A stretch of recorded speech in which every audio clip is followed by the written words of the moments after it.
Olá, amigos e amigas, sejam bem-vindos a mais um vídeo aqui no canal Janval Elan no YouTube. Meu nome é Rodrigo Freitas, estou aqui com o Janval Elan, tudo em paz, Elan? Tranquilo, tudo bem, Rodrigo? Um abraço a todos, sejam bem-vindos. Beleza. Antes da pergunta, eu queria deixar aqueles lembretes, né, de sempre, o kit do YouTube, né? Então, se você puder deixar o seu joinha no vídeo, compartilhar, comentar, isso nos ajuda bastante. A gente também tem a opção de membros, né? Se você deseja se tornar membro aqui do nosso canal e apoiar ainda mais o nosso trabalho aqui no YouTube. E também temos dois canais que estamos começando agora, iniciando agora, com conteúdo em inglês e espanhol. Caso você tenha interesse, os links estão aqui na descrição do vídeo, tá bom? Então vamos lá. Primeira pergunta. Essa pergunta foi feita pelo DJ Piva, DJPIVA. Não sei qual é o nome da pessoa. Isso foi numa live do Orbon, né? A gente tem uma plataforma de estudos, que é o Orbon, que engloba o IEA, engloba outros cursos. Tem bastante coisa legal lá, conteúdo gratuito também. E na última live que teve com os membros do Orbon, essa pessoa fez uma pergunta que não deu tempo da gente responder, então estou trazendo para cá. Boa noite. Somente os encarnados podem contribuir com os planos do quarto Logos? Contigo. Só. Ainda que os encarnados, nós, por exemplo, humanos, somos espíritos vinculados a um corpo de carne, por isso a expressão encarnados. Então, nós encarnados não existimos de per si ou por nós mesmos.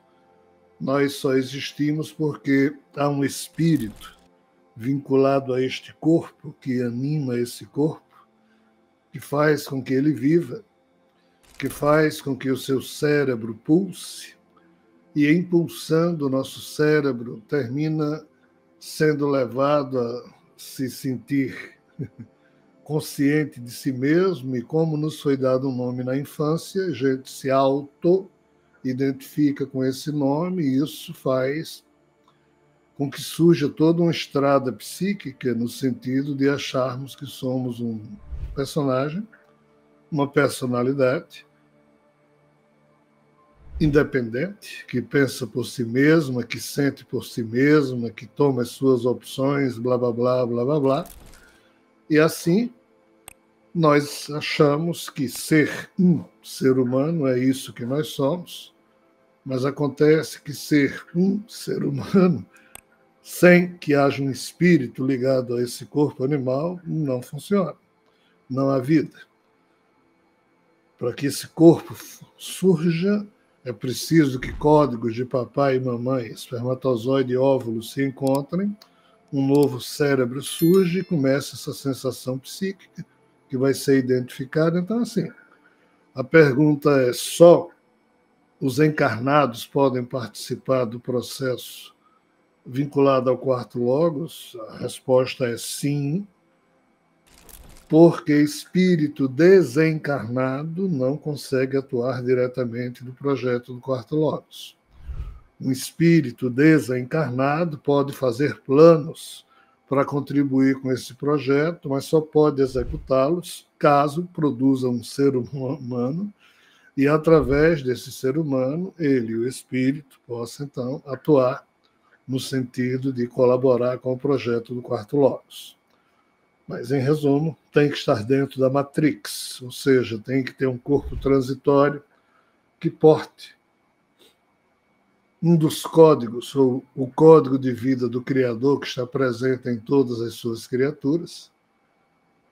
E, sob essa perspectiva, é que apresenta-se uma programação que até hoje não foi possível de ser implementada em termos de história universal, ou seja, 13,8 bilhões de anos decorridos, nunca foi possível a essa entidade que chamamos de quarto Logos dar início a implementar o seu trabalho nos termos em que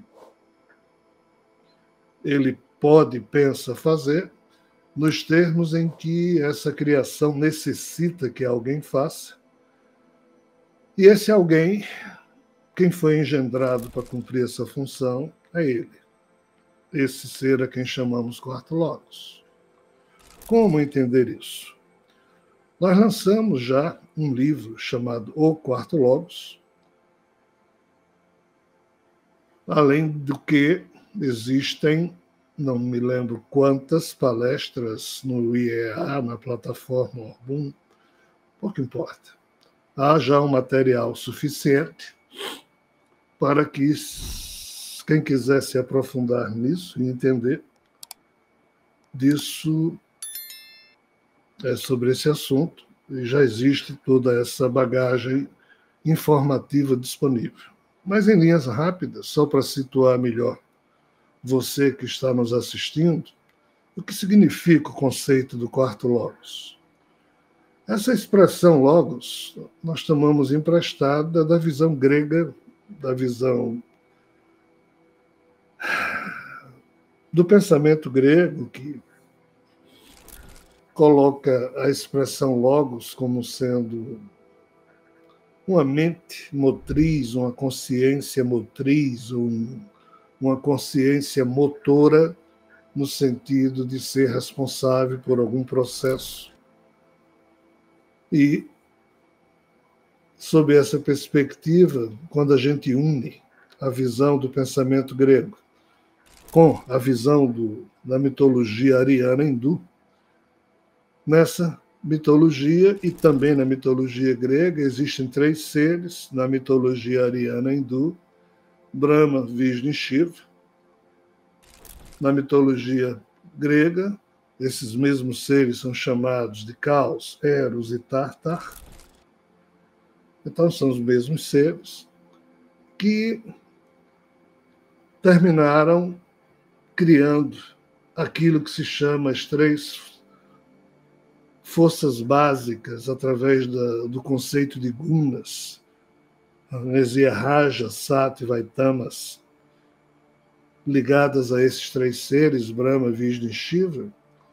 Então, o universo, a faixa de realidade ou a criação na qual nós existimos, ela é composta por essas 3 gunas ou essas 3 forças, e esses 3 seres que estavam fora da criação, um deles caiu na criação, que gerou, os outros 2 mergulharam para ajudar, e assim a personificação no âmbito interno desses 3 seres, um caído e 2 mergulhados, formam o que a gente chama de os 3 primeiros logos que atuaram na criação, na formatação, na manutenção e no desenvolvimento da vida que acontece no âmbito dessa criação composta por 2 universos gêmeos, um material e outro antimaterial, que é a realidade na qual estamos mais imediatamente inseridos. Então, esse primeiro logos, ele teria, com a explosão da sua energia rajas, que ele não soube controlar direito, por isso caiu na própria concepção que sua mente gerou, essa energia raja seria a energia criadora da vida. Mas como o próprio Criador não pôde planificar essa vida e nem muito menos terminá-la ou finalizá-la em termos de plano, porque o seu eu caiu junto com sua energia rajas, ou energia mental fragmentada, o fato é que ele encheu essa matrix com os fractais dessa sua situação, e então um outro ser polarizou essas partes fractais, e nessa polarização houve uma definição de gênero identitário que começou a surgir ao longo de bilhões de anos, e, feito isso, um outro ser colocou isso tudo para evoluir. Então, a gente poderia dizer que a energia rajásica de Brahma corresponde ao primeiro logos, na maneira como eu descrevi a energia tamásica de Shiva, ou melhor dizendo, de Savina, mas que terminou sendo Shiva, formulou essa questão identitária depois de sexualidade, dando polaridade às mentes, às sensações de eus particularizados. E depois, então, esse segundo logos teria organizado a vida, e o terceiro logos teria colocado isso tudo para evoluir, ainda que os trabalhos de segundo e terceiro logos se misturem, e o próprio terceiro logos, a quem eu chamo de Vishnu, ele, com a sua energia sátiva, participou também daquilo que seria a polarização feita mais efetivamente pelo segundo logos, mas é porque os trabalhos do segundo e terceiro logos, eles não foram desenvolvidos cada um num tempo. Eles dois foram desenvolvidos paralelamente ao longo desses bilhões de anos, e por isso, às vezes, fica difícil separar uma coisa da outra. Mas tudo que pode ser separado é isso. A energia rajásica corresponde ao primeiro logos, a energia que organizou e segmentou o processo, a gente pode traduzir isso como sendo trabalho do segundo logos, que foi Shiva, e o terceiro logos, que colocou isso tudo para evoluir, que é a força vivificadora do desejo de estar junto. Então, essa força de Vishnu colocou todas as espécies para evoluir. Mas o trabalho desses três seres, Brahma, Vishnu e Shiva, sempre foi misturado a partir de determinadas etapas, e na questão da evolução das espécies, os três trabalharam, os três colaboraram uns com outros, os três atrapalharam a programação dos outros. É tudo muito complicado de entender, mas nesse livro a gente procura explicar. E o fato é que o trabalho desses três logos nos trouxeram até o mundo como hoje nós conhecemos, ou nos trouxeram até essa realidade na qual estamos inseridos e fazemos a leitura da mesma. Então, a disputa entre esses três logos ou a parceria desses três logos trouxeram a realidade até aqui, e a espécie humana, que foi a última a surgir nesse processo,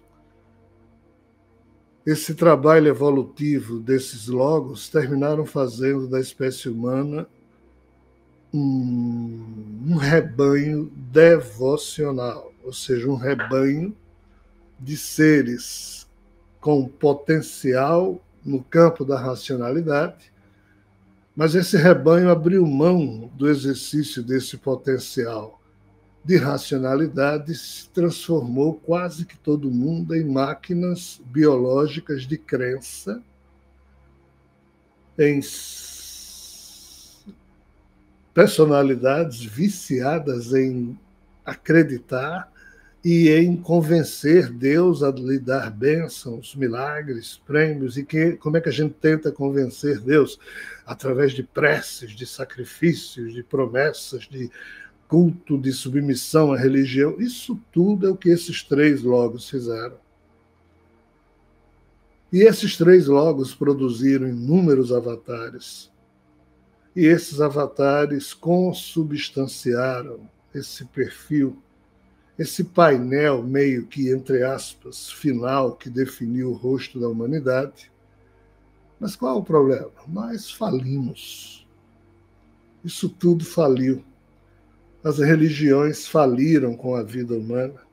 Não porque as religiões tenham culpa, mas somos nós, os seres humanos, com o tipo de vida que levamos, é que falimos as religiões, e então as religiões terminaram falindo com a vida que levamos. É uma retroalimentação, um sistema burro, fechado, em que uma coisa ferra com a outra.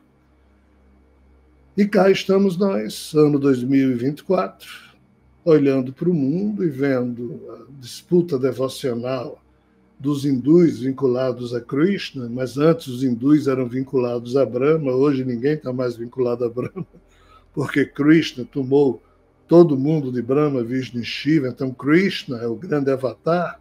Aí, disputando com isso, chega Jesus, outro avatar que disputou a questão devocional das pessoas, ainda que ele, pessoalmente, não tenha feito isso, mas sim a religião que dele surgiu, só que Krishna fez isso pessoalmente. Depois, em Maomé, hoje nós temos 2 bilhões de pessoas.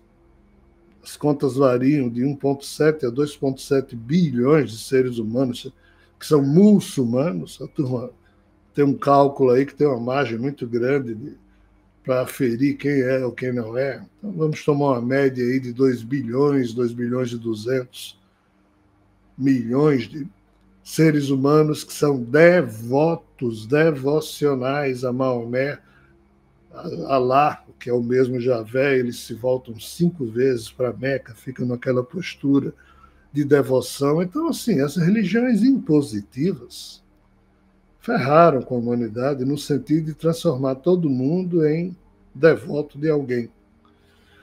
Quando você se transforma em devoto de alguém, você transfere para esse alguém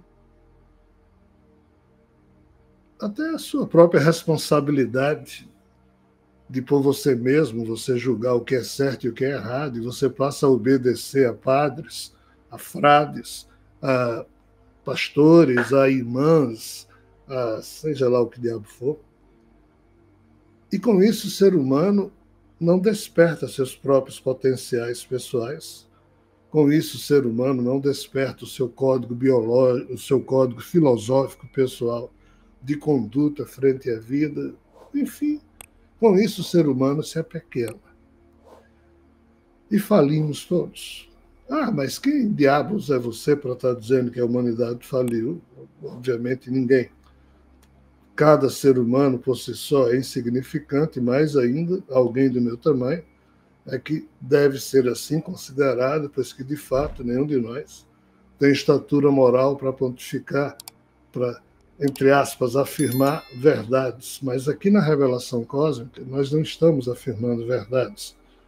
Nós estamos semeando reflexões sobre incertezas, sobre possibilidades, mas que têm que ser observadas pelos seres humanos que ainda têm algum tirocínio, alguma lucidez, já que a maioria repassou essa capacidade para ser encabrestada e assim manipulada por essas religiões impositivas. E se essas religiões impositivas criassem pelo menos uma vida amorosa, mas não. Elas é que promoveram o ódio que existe entre judeus e árabes, entre cristãos e muçulmanos, entre os hindus e os muçulmanos, como foi uma das questões da guerra civil da independência da Índia, quando a Índia se dividiu e o Paquistão surgiu. Enfim, essas guerras malucas que vêm dividindo a humanidade. Até hoje nós temos problemas aí de Israel enfrentando o Hamas, que é uma força terrorista que atua a partir do apoio dos palestinos e de outros países que mantêm a causa palestina funcionando como forma de se contrapor a Israel. Aí tudo que é interesse nojento de macroforças e de grupos criminosos utilizam os judeus e os árabes, notadamente os palestinos, como massa de manobra para todo tipo de patifaria. E assim,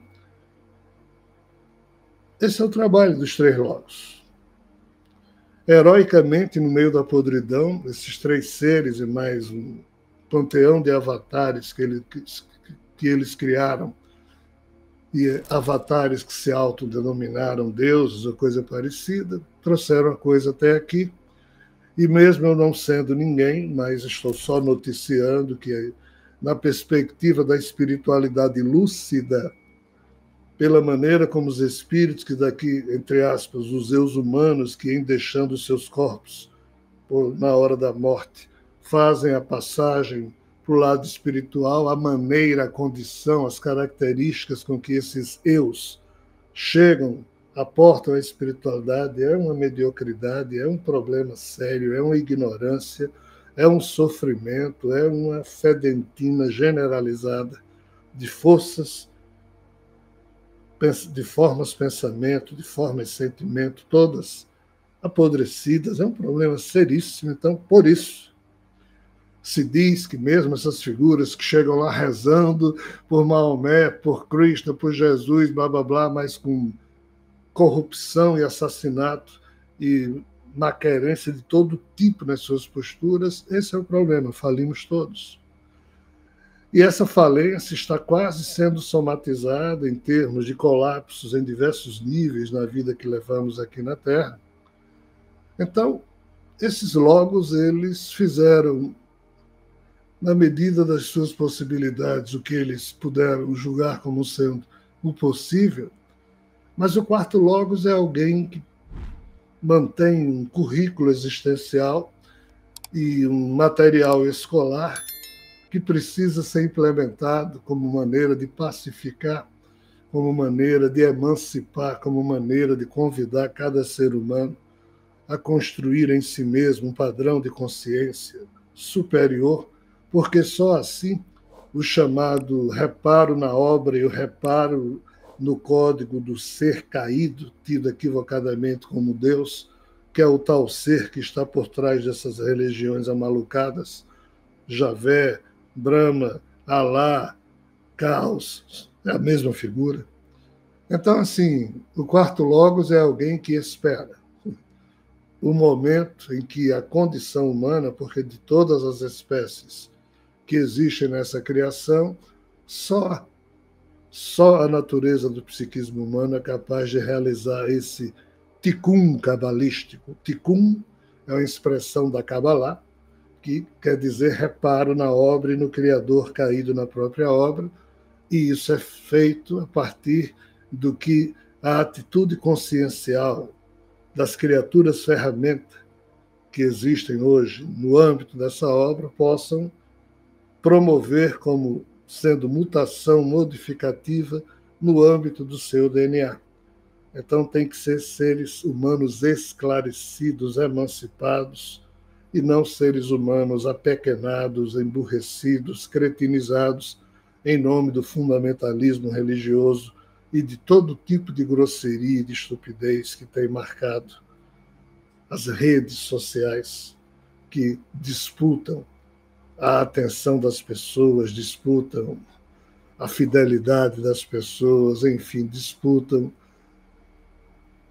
a mente e o coração das pessoas, ainda que honra